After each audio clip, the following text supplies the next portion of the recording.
For nearly a century now, the Indianapolis 500 has produced legends, from the days of Twinkie-shaped aluminum front-engine roadsters to the carbon fiber wedges with wings of today.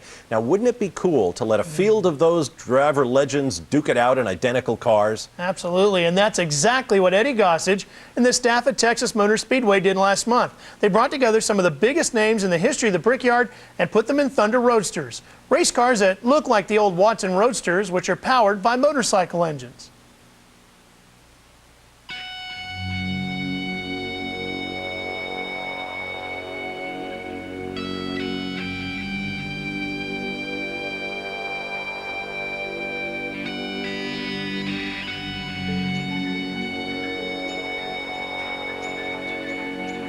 Oh gosh, I think anytime you can win that thing, it becomes one of those memories. Reading about the Indianapolis 500, you read about Lloyd and Johncock. 5 times leading it, I went out.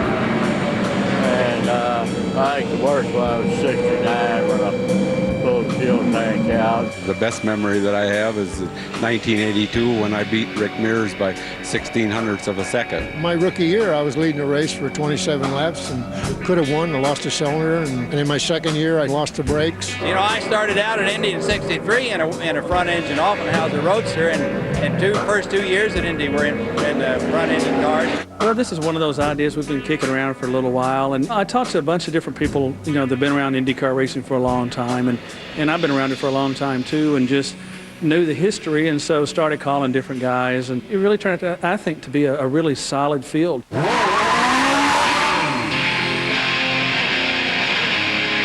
You'll see some guys that have a lot of competitive nature. Obviously, when the green flag drops, it'll all change, and we're looking forward to it. Yeah, it was really good to see all of them. It's been quite a few years since I've seen some of them. Everybody's saying, you know, let's just get out there and put on a show, and you know, that all sort of changed when everybody's getting their suits on, and it's changed once the guys got in the cars. Yeah, but these cars are not they're not the easiest to drive.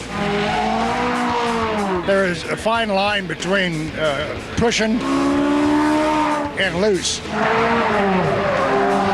And it's hard to find that line. And now I see all these drivers running off, me included, to all the mechanics trying to get little tweaks done on the cars. The competitive spirit hasn't lost with anybody yet.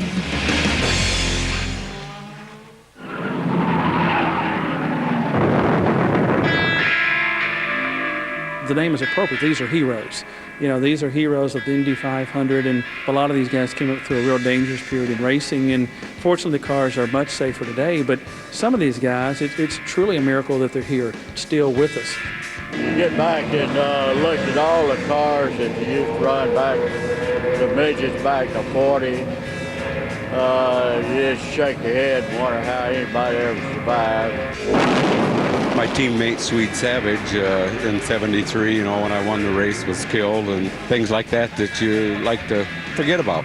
You know, it was more dangerous. We didn't have roll cages on the cars or the protective construction in the cars that they have today. You know, that was just the way it was, and I can live through that era. It's just incredible what they've done, and they pretty well eliminated the fire situation, and that's what was really you know, tough on drivers, and the safety advances have just been tremendous. So these guys go awful fast, run awful close, but the cars are safer than they've ever been.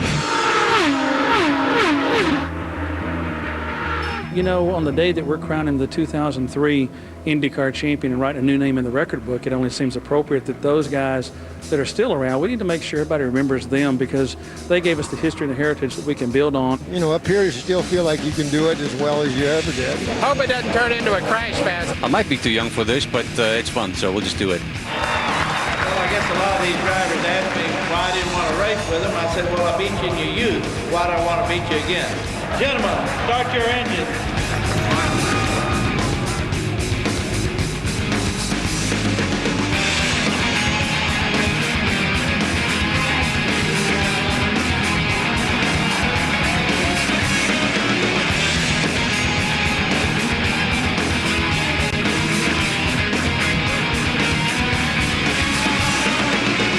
I got out there in pretty good lead, I thought, and wasn't sure it was Tom behind me. I thought I still had Ruby behind me. I thought, boy, that old man's really hanging with me, and then was beating on me a little bit. Then on one of the yellows, I could read the car number in the mirrors. I figured out it had to be Sneva, so he beat on me quite a bit, tried to turn me around a couple times, but that's all part of racing with these cars. It's a very expensive thing to pull off, but if the fans like it, and certainly the competitors seem to be enjoying it, maybe it's something we can do again and again. I hope so, because it's just really refreshing to see these guys so excited.